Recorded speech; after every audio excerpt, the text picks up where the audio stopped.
Hello, everyone. Thank you for joining us today for the informational webinar on our latest SDG Connect Challenges. My name is Siddharth Palivar, and I'm the project manager at Foresight Canada. I'm joined by quite a few colleagues today, and I will introduce them to you shortly.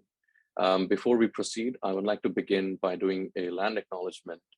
I'm joining you today from Mississauga, just outside of Toronto, and I acknowledge the land on which we gather and which the region of Peel operates. It is part of the treaty lands and territory of the Mississaugas of the Credit. For thousands of years, Indigenous peoples inhabited and cared for this land and continue to do so today.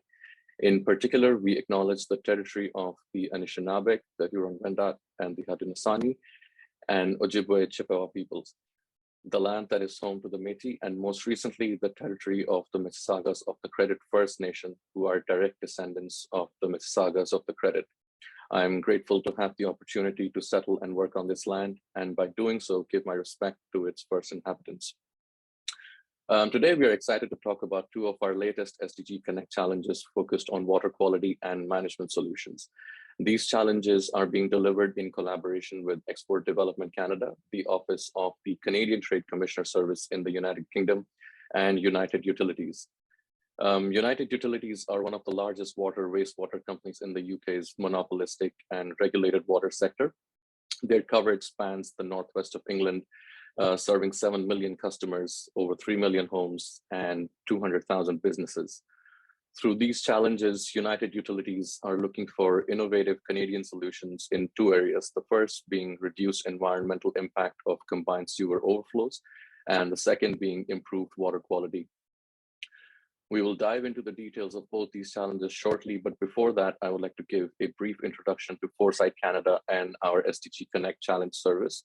I will then hand it over to our partner organizations, the Trade Commissioner Service and Export Development Canada, to introduce themselves and share their expertise, followed by an introduction from the representatives of United Utilities to tell us more about their company and introduce the challenges. Finally, afterwards, we will open it up to the audience for questions. You can type your questions in the Q&A box at the bottom of your screen or raise your hand during the Q&A period to ask your questions in person using the raise hand function under the reactions tab. This webinar will also be recorded and shared online. Next slide, please. For those of you who are not familiar with us, Foresight is Canada's clean tech ecosystem accelerator. We bring partners together to identify, commercialize, and adopt clean technologies. Next slide, please. Foresight's programs and services focus on 5 areas of opportunity.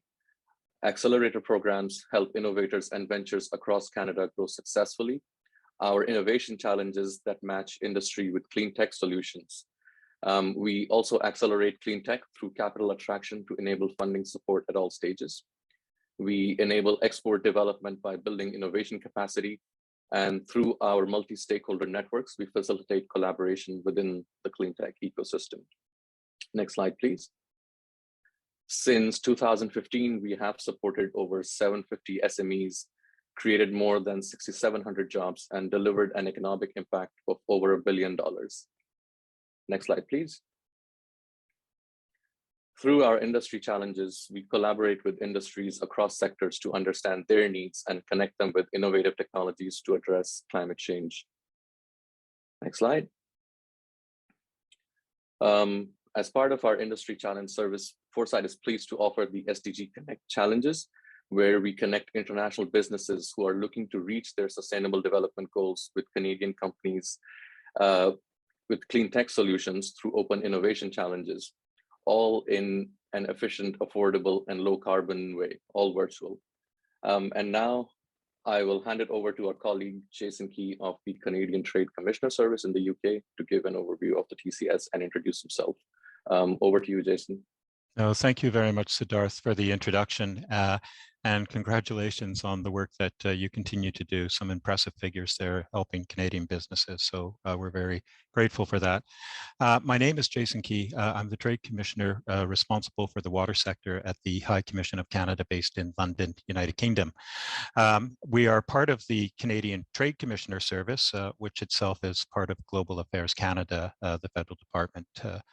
Now, I know many of you will have already worked with the Trade Commissioner Service. For those of you who haven't, I hope you'll allow me just a few minutes to give you an overview of what we do. Can I get you to move ahead 2 slides, actually, to the next one? Thank you. We have been around for a little while. We're 125 years old, or just over 125.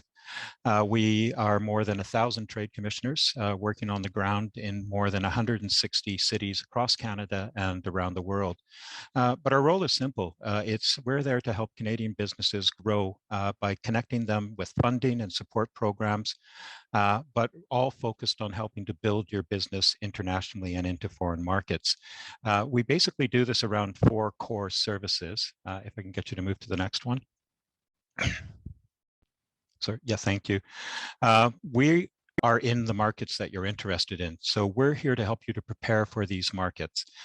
We are tracking industry trends. We maintain local networks so we can provide you with critical market intelligence. And we're here to advise you on how to do business in these local markets and offer guidance on local regulations. If at some point through that process you determine there is a market for your product or service, we're here to help you identify new business opportunities by pointing you to sources for new tenders. And we're also here to help you connect to the right people in our markets, whether that's new customers, partners such as agents, distributors, as well as those who can help you on a variety of business and financial matters. And we're also here to help you and guide you if things go wrong. It's not always smooth sailing. We would hope it is, but we're there to provide you with that level of support should matters arise. We don't work in isolation. We partner across government, and we work closely with many of our other federal colleagues at ECCC, NRCan, as well, of course, Export Development Canada, who are partners in this program, and as well with our provincial, territorial, and Indigenous partners throughout Canada. If you haven't connected with us before, I'd highly recommend that you contact one of our trade commissioners at a regional office near you. Or if you're already active in a foreign market, I'd also recommend, if you haven't, that you connect with the trade commissioner in that market. And our contacts are listed at www.tradecommissioner.gc.ca. It's a worthy site to visit. On that site, you can learn about our other programs, such as the CAN Export Program. This is a federal program that can cover up to 75% of project costs for a range of your export market development activities, as well as our own Canadian Technology Accelerator Program, which supports the international scale-up of high-growth, high-potential firms in the clean tech sisters. I'll leave it there for now. And of course, should you have any questions, I'm happy to address those in the future. I just would like to say a couple of words before I finish on United Utilities. We're thrilled that for the UK, they are the first SDG Connect Challenge that we are working with. We've had a close relationship for a number of years with United Utilities, have hosted Kieran, who you'll hear from in a moment, in Canada during the now gone Ontario Water Innovation Network. And we are looking forward to moving forward with them on this particular challenge. So thank you very much. Thank you, Jason. Thanks for that introduction. I would now like to invite Lynn from the Export Development Canada, please, to give an introduction and overview of the EDC. Thanks, Siddharth, bonjour. C'est un plaisir de vous voir aujourd'hui. It's a pleasure to be here. I'm calling in from Ottawa, and I've put my timer on, so I respect the time so I don't get in trouble with anybody. So just a quick overview of EDC. So we are Canada's official export credit agency. We're Crown Corporation, so we have one shareholder, which is the Government of Canada. We operate on commercial principles. For clean tech, we've been executing on a corporate strategy since sort of the beginning of 2012, end of 2011, and in that time, we've had the opportunity to support a number of clean tech companies. As of last year, we had over 300 customers, and we supported over $6 billion in business. And our customers range from the very, very small micro for sales to some larger, more mature companies. We cover all sectors from ag tech, recycling, renewable power generation, which is obviously a big one, water, wastewater, also very important sector for Canada. All the EDC solutions are available to clean tech companies. So whether it's our credit insurance to protect receivables, whether it's our bonding products that guarantee letters of credit that you have to issue for performance bonding, for example, whether it's guarantee of loans that your bank gives you, direct loans, project finance loans, and also our investment programs. So all of this is available. There are links on the deck to the left. We have a pretty decent clean tech page. We also there's lots of good information. We also once a year partner with our economics department to write a pretty comprehensive report on clean tech. And we have a really good page on country and market info. So for those of you who are looking at different markets, that will be useful. And finally, I put the link to the Clean Growth Hub, which we are members of, along with the Trade Commissioner Service, which is a really excellent place to sort of like, I call it a one-stop shop to get information on clean tech. And we at EDC, not only are we part of the Clean Growth Hub, but we work really collaboratively with pretty much everybody in the ecosystem. The TCS is one of our longest standing collaborators. We have a great relationship with the clean tech team based at headquarters, who's a fantastic team, by the way. They do great work. We work really closely with NRCan, with ISED, now with ECCC. And you might wonder, like, what are all these people doing in this alphabet soup? Well, the goal is pretty clear, is every department, every group, and BDC, of course, I shouldn't forget BDC and SDTC, very, very close collaborators. Everybody's very focused on at the federal ecosystem to support clean tech companies at whatever stage they are. Our particular stage is really the sort of commercialization, export focused growth stage. But there's a lot of support and collaboration to make sure that our companies do well and take advantage of all the international opportunities. So when I see this type of event of connecting, large companies, buyers, adopters to some of our great Canadian technology, that makes me happy, makes EDC happy. We see opportunities there for sales, but also opportunities to sort of make an impactful difference in what's going on in the world, and reduce those GHG emissions, and get as close as we can to those very sort of challenging but inspirational goals that really we have to achieve if we're to survive on this planet. So EDC, we take our role as a commercial lender that's owned by the government of Canada very seriously. We've been at it for a long time. We've learned a lot. We continue to learn on a daily basis. We certainly don't know every company in Canada, so really looking forward to seeing who's on this call. And if you need anything, my information I think will be shared with you. So I'll be happy to speak to you after this on any kind of need that you may have, and then connect you to the appropriate colleagues. And that's it for me. Thank you. Thanks, Lynn, for that introduction. And now I'd like to invite Kieran Brocklebank and his colleagues Rachel and Matt from United Utilities to give us an overview of United and the challenges. Over to you, Kieran. Thank you, Siddharth. Thank you, everybody. Could you, Siddharth, just give me a thumbs up? Can everybody hear me and see me? Thank you very much. I appreciate that. Okay, let me jump in then. Between my two colleagues from United Utilities, we want to cover three main things for you today. I'm going to lead on the first block here, which is telling you a little bit about United Utilities, the organization, telling you a little bit about our open innovation model, and why we really like to hear from people that most water companies don't hear about here in the UK. Then we've got our two specific challenges. Rachel and Matt, they will bring to life the challenge titles, the background, the paragraphs that we've written. Let's bring those to life a little bit more. So thank you. Next slide, please. Thank you. Well, look, United Utilities is one of the larger water companies here in the UK. We serve 7 million customers we have a lot of reservoirs, a lot of wastewater treatment works. For some reason, water companies like to measure how many kilometers of pipe they have and how many times they can go around the world or to the moon and back. Well, we can go to and from a few times. We're pretty big. We're in the medal positions, however you want to measure the size of a water company.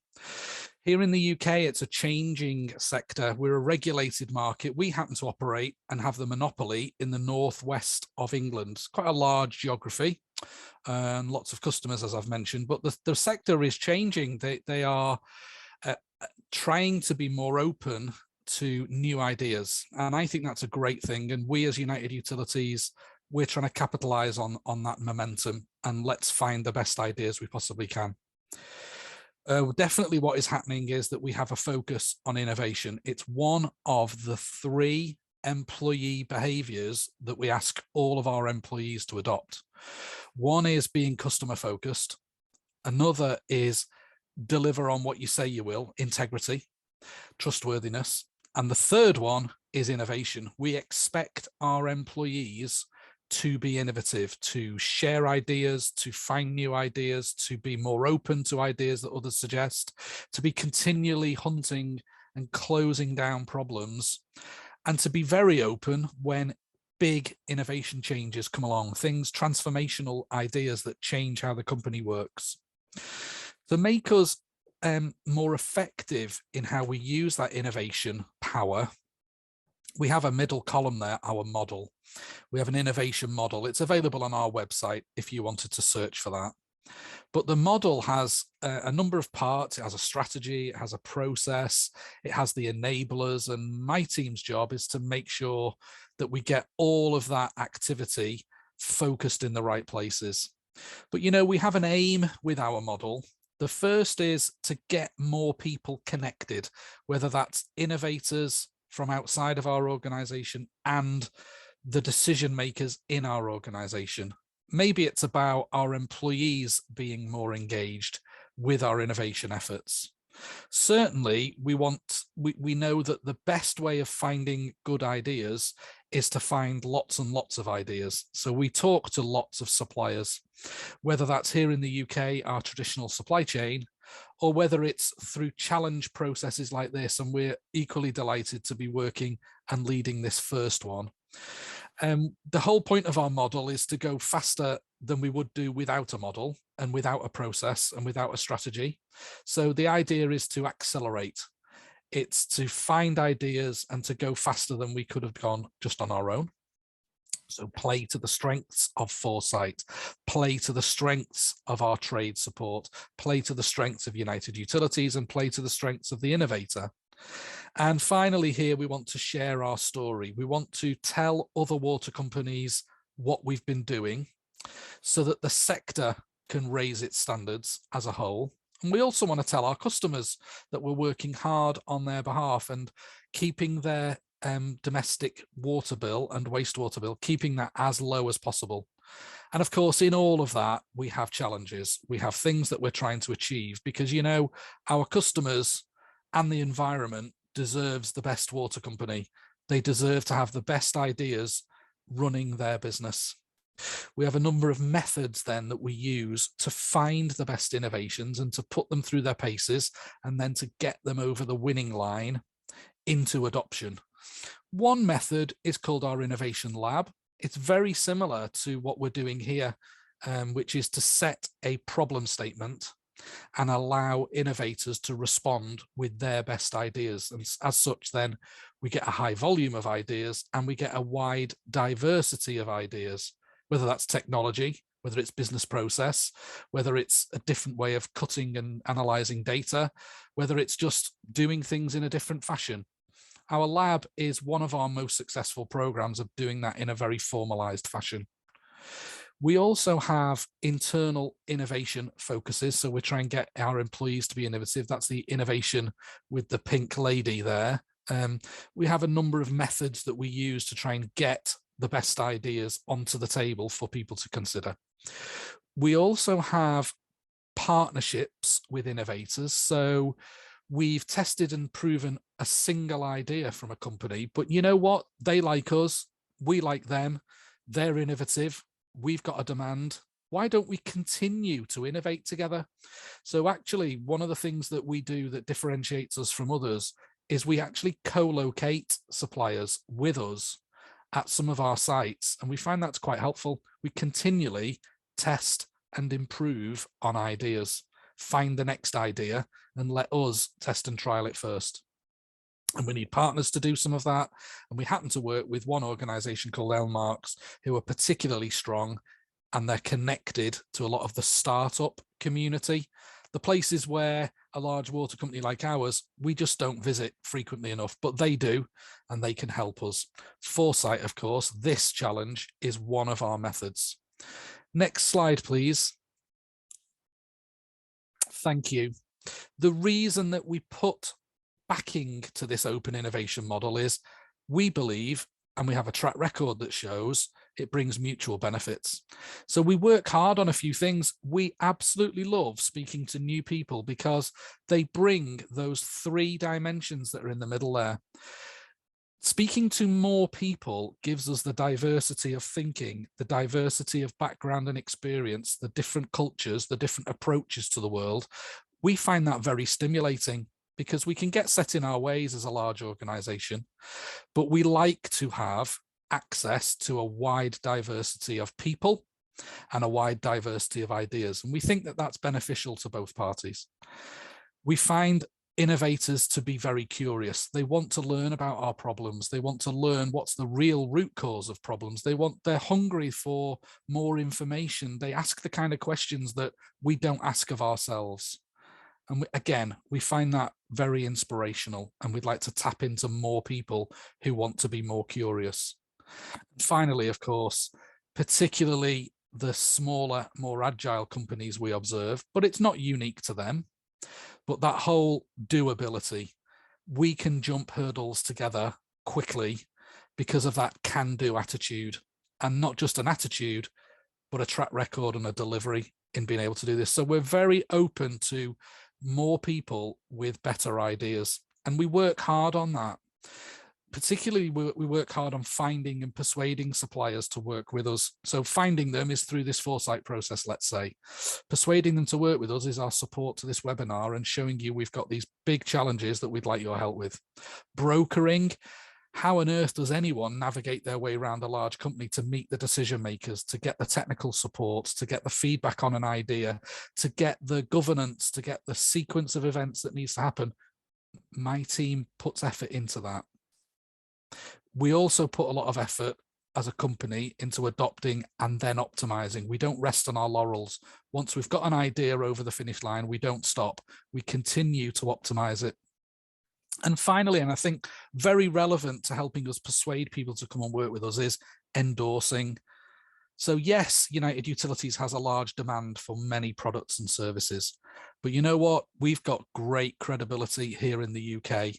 This is a way that we can introduce you to the best people, the right people in other organizations as well. So circling back on all of that, we have a company, we have a model, we have different methods of achieving our success, but you know what? It doesn't work without great ideas. So here is us today setting out and explaining a little bit further 2 very specific challenges. Please let me now invite Rachel to talk to you about one of our challenges, which is all around our CSO environment. Rachel, over to you. Thank you. Thanks, Kieran. Hi, everybody. Do you want to move on to the first slide, please? So I'm just going to give an overview of combined sewers and overflows. So sewer overflows exist on combined sewers, and in the northwest of England, we have the highest proportion of combined sewers in England.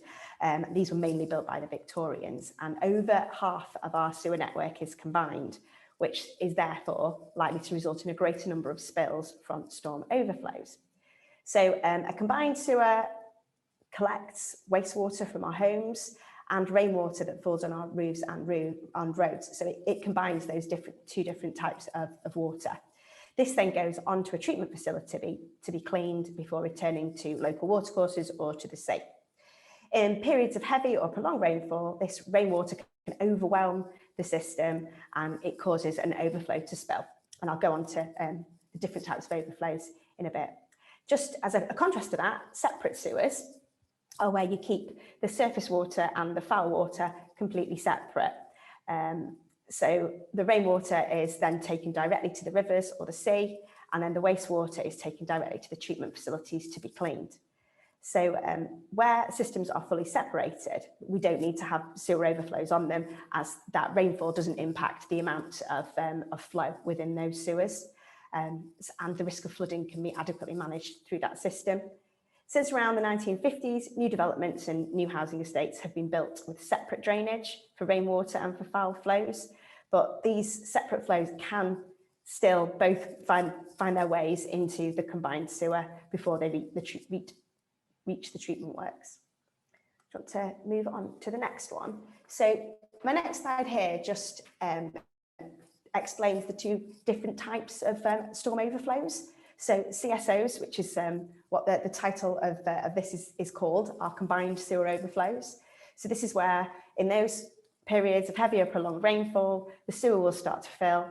Once it has reached capacity, it spills over a weir wall, and you can see there in the picture the weir wall there on the right, and the flow there going through the sewer.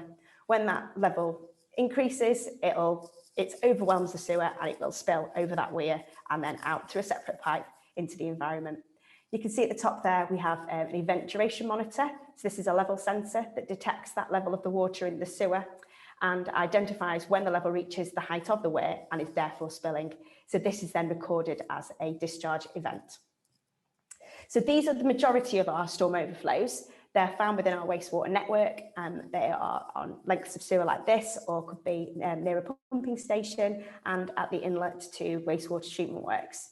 About half of these have got screens on them before those discharges go into the environment, and the size of them can vary greatly from ones on small sewers to ones on much larger sewers. The other type of storm overflow is a settled storm overflow. So these overflows are on storm tanks, which are located at wastewater treatment works, and you can see there in the picture those 4 tanks there. So the storm tanks are used when the works is at a hydraulic capacity and can no longer treat all of the incoming flow. So as the incoming flow comes into the treatment works, that which can't be treated, it spills over into these storm tanks, and it's therefore settled, and that's some element of treatment before that it's discharged to the environment. So the flows go through those tanks. At the end of any storm event, these storm tank contents are returned back to the wastewater treatment works for treatment. To flick on to the next slide for me. So a bit more on monitoring of overflows. As I said, they're an intrinsic component for our and other water companies' wastewater systems. In those times of heavy or prolonged rainfall, they protect the northwest from flooding, because if the spill wasn't going out of there, it'd have to come out somewhere else from the sewer network. The Environment Agency, who are our environment regulator, they set the standard on how and when these spills can happen and how we go about reporting them. But over time, pressures on our system can increase this. Some of the reasons are here below. We've got changing behaviours. So unflushable items can cause blockages in sewers. So for example, if people are flushing wet wipes down the sewer, these can build up with other unflushables and cause blockages, which could then cause overflows to operate. Population growth, so as you get more people living in a catchment, that will increase flows in your sewer, and urbanisation. So if people are paving over driveways, for example, that will cause more surface water runoff, which obviously is going into the combined sewers. Urban creep is another area. That's where we'll get that sort of infill of housing. So it might not be one large new development of housing, it might just be infill between other houses, and that sort of creep can obviously create more flow into our sewers. And then climate change, as there's an increase in the intensity of wet weather, that will increase storm overflows, and then you've also got those longer dry periods, which can then have very low flows in the sewers. So we have event monitors, as I was explaining before, on 90% of our storm overflows, and we're gathering more data than ever on how our system operates and behaves under different conditions. And water companies are active in minimising this. We're upgrading pipes and treatment works, installing monitors, slowing the flow, and that sort of thing. But despite all that, there are still spills from overflows, which could have an impact on receiving watercourses. The Environment Act, which is a new piece of legislation that requires the monitoring of water quality potentially affected by discharges from storm overflows. And currently we have no agreed way of measuring this. There's similar spills from other water companies, and there's a general willingness for us to cooperate to find common solutions. So what we'd like is to understand the potential impact of these spills on the receiving environment. As I said, 90% of our storm overflows, we know when they spill and for how long they spill, but how do we know what is happening in the receiving watercourse? What is the environment in the watercourse like upstream and downstream of these spills? What technology is available, so what's already out there, and can it be deployed safely and effectively, providing data accurately on what's happening in those watercourses, remotely and in real time? So now I think I'm going to hand over to Matt.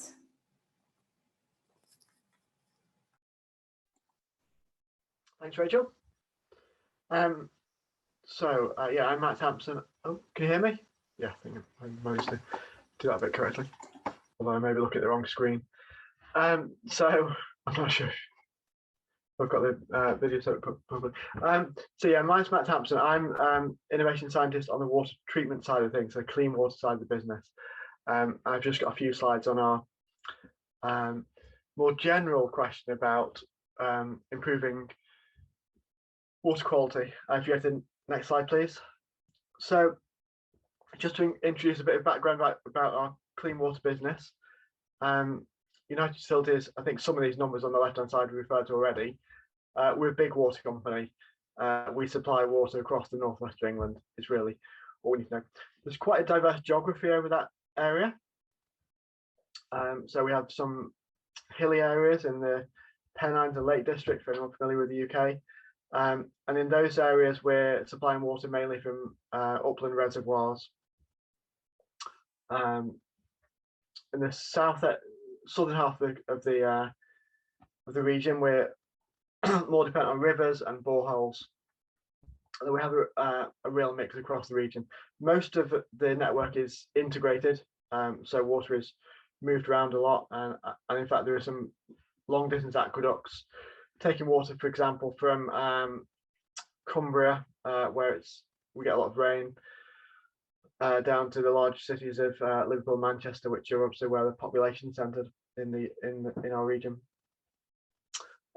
We've got over 80 water treatment works. They're quite a range, from brand new to literally over 100 years old, some of them. So we've got a range of assets which are different complexities, different sizes, different ages, as I've said. So really just to meet the various demands across the region. Just to explain some of the technology we use there, because I'm not sure how familiar that will be to you all.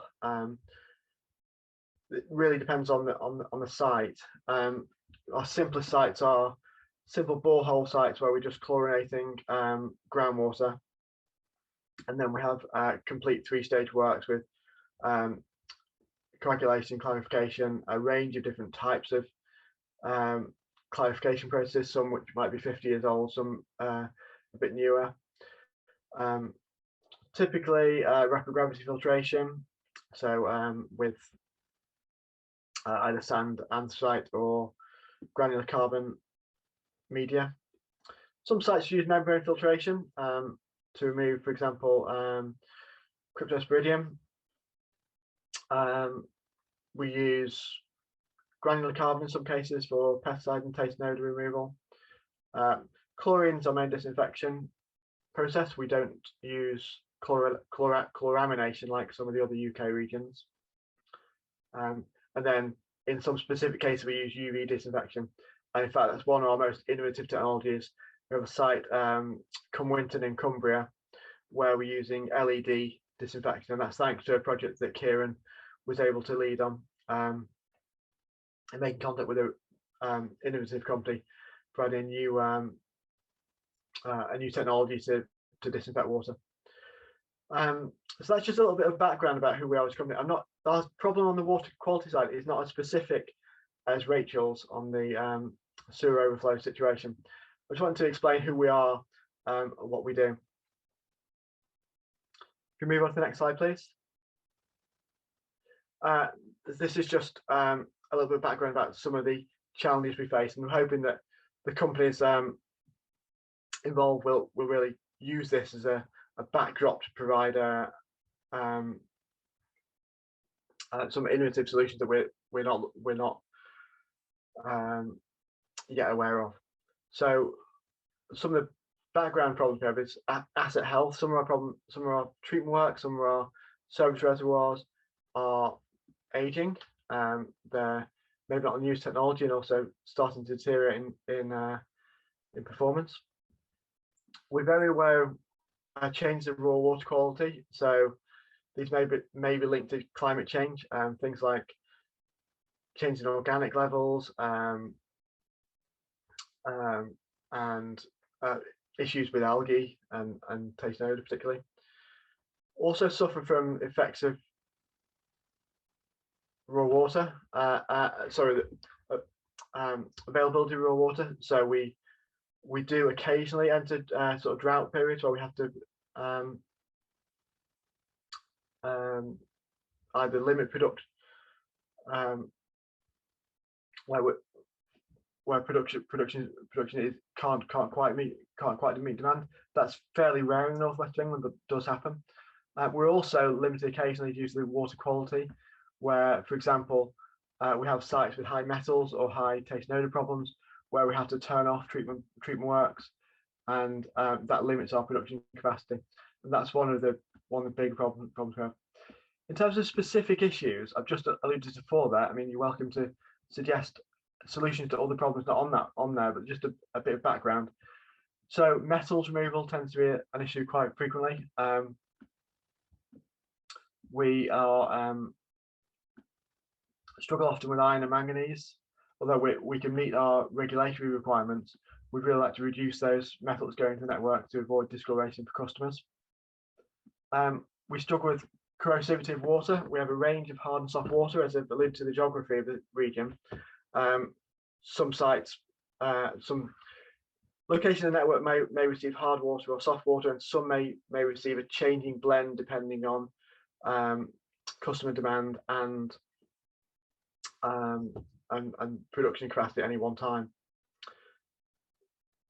Increasing problem with taste and odor as well. So I don't know if this is a problem in Canada, but in the UK certainly, compounds like josmin and 2-methyl-isoborneol produced by cyanobacteria are increasing problems for us. And in fact, we have currently one of our treatment works which is permanently turned off because we don't have a method of treating that in place at the moment, and we aren't able to invest in that site, so we're having to take the difficult decision to turn that one off. This has become a really difficult and unpredictable problem over the past few years in particular. There's some sites that weren't affected by this 5 years ago, and now we're becoming really affected. So we're installing things like granular carbon absorbers and so on, but it's becoming a really difficult thing to manage. There are also other emerging risks that aren't affecting us immediately, but we're aware that our regulators will introduce regulations imminently. So, for example, microplastics and PFOS, fluorinated organics. We don't currently have any regulations on those in the UK at the moment, but we're anticipating that there may well be in future. So we want to be aware of that. And then just at the bottom there, just some general additional comments that we'd ideally like to reduce chemicals usage where possible to save cost and also the environmental impact. Also, there's a drive to reduce our carbon footprint and perhaps move away also from some of our very infrastructure heavy solutions to a simpler process where we're reducing our environmental impact. Thanks so much. That's all. Sorry, I'm aware that I've probably been looking at the wrong camera. But I can't see myself. But thanks very much for your attention, and happy to answer any questions later on when the time comes. Thanks a lot. Thank you, Matt, Rachel, and Kieran. I would now like to open the discussion for any questions. So for the participants, if you would like to ask Kieran and his team any questions, or Jason or Lynn any questions, please access the Q&A box to pose your questions. All right, so we have our first question from Tom Witten. So he's asking, what are the range of flow rates for the water and wastewater treatment plants in terms of cubic meters per day? So Kieran, do you want to take that question? Would you just repeat the question for us, please? It sounded like one more for Matt, I think, but let's just hear that question one more time, please. Sure. So Tom is asking, what are the range of flow rates for the water and wastewater treatment plants in terms of cubic meters per day? Yeah, I can answer for water. I'm not sure at Thank you. wastewater. So on the water side, we have 80 treatment plants, as I said. The largest one of those is about 500 megalitres per day, and the smallest one will be single figures of megalitres per day. So about, I think, I can't remember the number off the top of my head, but 4 or 5 megalitres a day. So from very small to very big. And Yeah. on the wastewater, I'd have to, I don't know if Rachel can answer. Yeah, it's the same, and we've got that huge different span of wastewater treatment works. We have wastewater treatment works that only serve a few properties, and then we have our largest wastewater treatment works that serves over 1 million people. So you've got that huge range across the Northwest. I hope that answers your question.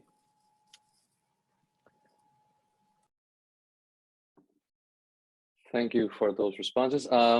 So we have another question from Logan Swarin.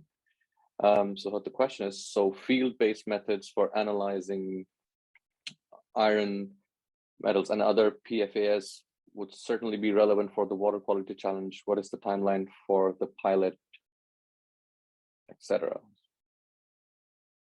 So Kieran, I think that's a question for you in terms of what is the timeline if you were to do a pilot.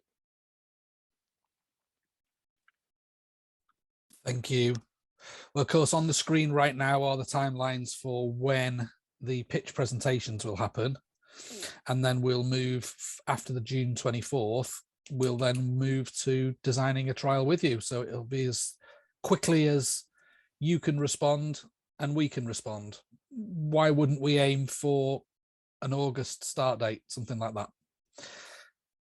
It would be difficult to confirm because we don't quite know what you're going to suggest to us. It may be easy for us to mobilize. It may be simple for us to set up. It may be very complicated. But the timeline on the screen says somewhere in June, we'll know who we like the look of. And then it will be about how do we then move forward. My ideal would be, maybe it's not a test and a trial. Maybe we just start buying them. But let's consider that if we've never seen this idea before, we probably need to see it, touch it, feel it. We'd look for references from any other customers that you have, for example, in the same application, and that will help us design the type of trial that we're looking for. I hope that helps to respond. I think so. Thanks, Kieran. And there's another question from Drew Evans. He's asking, are there any specific parameters that you would like to be able to monitor in real time? Please, can I invite Rachel and then Matt to respond to that? Thank you. Hi, yes. So the environmental parameters that we'll be looking at will be those that are detailed in the Water Framework Directive. But I think for river water quality, you'd be looking at BOD, ammonia, phosphorus, oxygen, nitrogen. So I think there'll be the various ones that we would want to be looking at.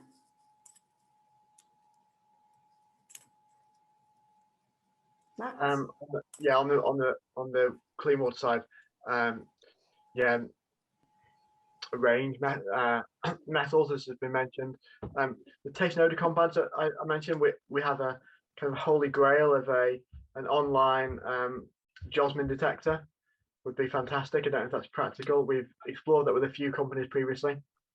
The moment Josmin is detected either by a human smelling it in the reservoir or or worse, our customers tells we have it, or it's detected at the lab, which takes a couple of days turnaround. A direct measure of Josman taste and odor problems via an instrument would be good. Thanks, Matt. And Rachel, I have another question for you. So Brad is asking what percentage of CSOs are untreated? So the way combined sewer overflows operate is that you've got the sewage in the sewer, then it rains, and then that is then diluted. So as it's diluted, the sewer level fills, and then that spills. So that's what is spilt. So I don't really, I'm not sure if that answers the question. Obviously, anything that gets to the treatment works is treated through the treatment process. Sure. Thanks, Rachel. So Aaron is asking, I think, Karen, this is a question for you more generally, is that how do you engage with communities to ensure local needs and expectations are known and considered as treatment works are developed or improved?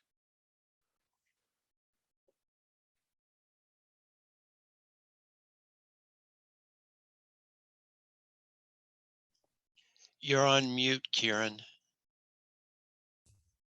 Of course, that had to be one of us. I'm glad it was me. Thank you very much for that question, firstly. And thank you for that feedback about being on mute. I do appreciate it. I have had occasions where I've been speaking for several minutes and then only somebody tells me. So that's quite helpful. Thank you. The question was relating to how do we connect with customers and citizens when we're designing new schemes and those kind of things. I suppose the answer is we regularly communicate with customers about whether we're giving them the service that they deserve. So we are constantly doing customer surveys and those kind of things. Now that's about general day-to-day customer satisfaction. We have lots of regulators around us who not only give us feedback about whether they think we're serving those communities well and meeting those local needs, but we have formal mechanisms for that. They also ask customers as well. But when it comes to developing treatment works and improving on them, I think that links us into a number of funding programs that we're governed by here in the UK. And Rachel, maybe if you can help me a little bit with things like the WINET and stuff like that. But basically, here in the UK, we're a regulated water company. Every 5 years, we go to our economic regulator and say, based on the feedback of talking to customers, talking to developers, talking to all the issues that we have in our geography, we think we need to do this work at these treatment works. So we make proposals to our regulator based on all of that feedback. So we ask customers and citizens, we ask them with formal feedback. We have connections to our local administrative councils, for example, those kind of things. And so I think we're well plugged into, are we meeting the local needs when we develop treatment works? Rachel, is there something about maybe that specific funding issue? I'm thinking about the environmental factors, WINET, things like that. Is there something you could build on for me? Yeah, sure. So the WINET that Kieran is talking about is the Water Industry National Environment Programme. So that's a programme of investment to make improvements to our wastewater and some water assets that discharge to the natural environment in 5-year periods. So we do a lot of work looking at any new regulations or new requirements to understand what it is that our assets would need to be able to achieve those environmental targets.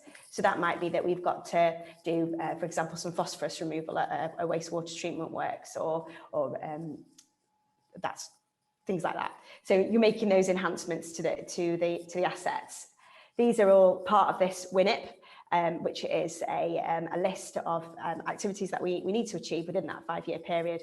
That's funded through customers through the way we are funded as a business, and then we deliver those schemes to be able to achieve those requirements. As with the other part there that Karen was talking about was where there's growth. So we have growth within catchments, so you can have bigger amounts of people living in them, or those plans. And what we do is we talk to the local authorities to understand where that growth is, to ensure that the assets that we have are able to cope with that additional growth and those additional flows and loads from those additional populations. Thanks, Rachel. And from Brad's earlier question about percentage of CSOs being untreated, he has also posted 2 more questions as follow-up in the chat. So his first question is, so only water spilling over weirs would be untreated. Every other flow goes to a wastewater treatment plant. And his second question is, are the overflow weirs remotely located, or are they at the wastewater treatment plants? So we have overflows on our wastewater networks, and depending on how big that catchment is that serves a wastewater treatment works, and how much of it is a combined sewer will depend on how many overflows we have on that network. So as I was saying before, we've got catchments that might serve 1 or 2 properties. They probably won't have any overflows on them, they're quite small. Whereas if we've got a very large catchment, say, you've got 1 million population being served by wastewater treatment works, when you have that very heavy rainfall, they can be those sewers are overwhelmed, and then that is when we have spills to watercourses. So it's that sort of, that on the network, and then at the same time, because we've had heavy rainfall, there's additional water in the watercourses, so it's all diluted, so it has less of an environmental impact. But that's what the challenge is about, to try and understand if there is an environmental impact from those spills. Thanks, Rachel. And we have 3 more questions. One of them is again focused on CSOs. So Benoit is asking, how many CSOs occur at wastewater pump stations? Again, it's dependent on what the network is like. So if it's a combined network, we might have a CSO at a pumping station. If it's a foul only, we won't. It all depends on the size of the network and whether it's combined or not. Okay, thanks, Rachel. And Matt, I have a question for you.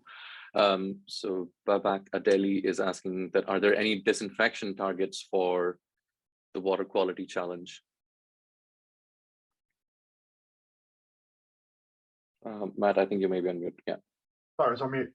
Dissipation, I'm not sure quite what the question means in terms of dissipation challenges. We certainly struggle with the issue of optimizing chlorine levels in terms of providing so in the UK, as in many countries, we have a residual chlorine in the network. Unlike other Western European countries like Germany, where they don't, our strategy is to maintain a chlorine residual. Getting that balance right between maintaining a residual and assuring disinfection in the network, and avoiding chlorine taste and odor issues can be a problem. In terms of disinfection, not specifically, we have, as I said before, a range of strategies from UV sites to chlorination.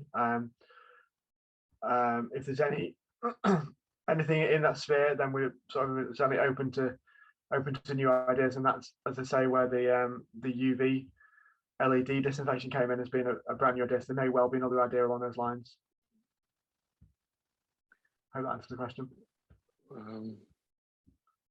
I think so.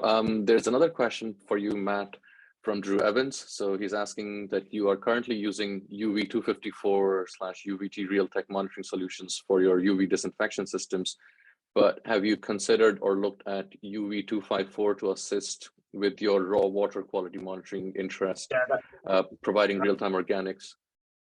Yeah, I've got that. Yeah, that is something we do already. So we already use UV254, and at many of our sites we have automated coagulation based on UV254 instance. So we already do that. Great, thanks. I don't think we have any further questions.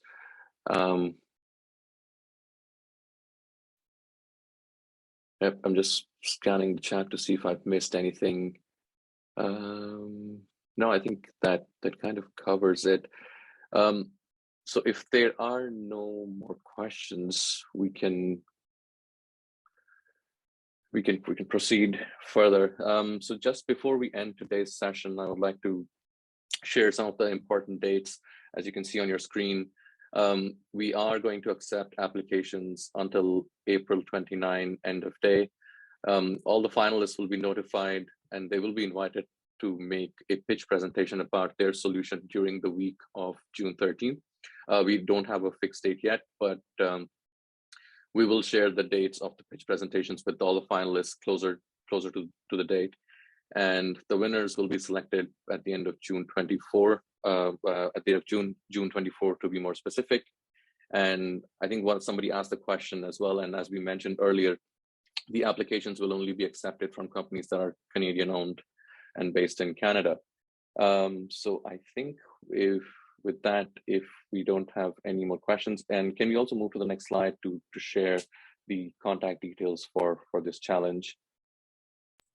Siddharth, please, it's Kieran. Please, may I just build on what you've just said there? Sure, Kieran, absolutely. Go ahead. Thank you.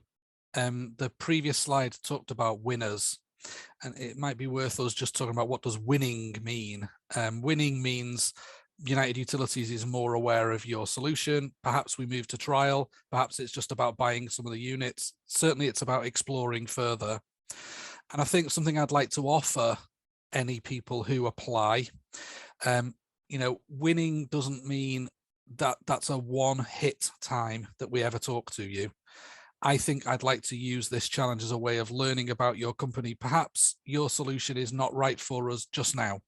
Perhaps we're not right for you just now, but why don't we retain your details, you retain ours, and maybe we agree with each other to have some follow-ups. So winning is just a better connection, but a commitment to follow up on another day, not just straight away moving into July and August to work on action. Let's not lose touch with each other. Thank you, Siddharth. I just wanted to build on what winning meant. Thank you. Thanks, Kieran. Appreciate it.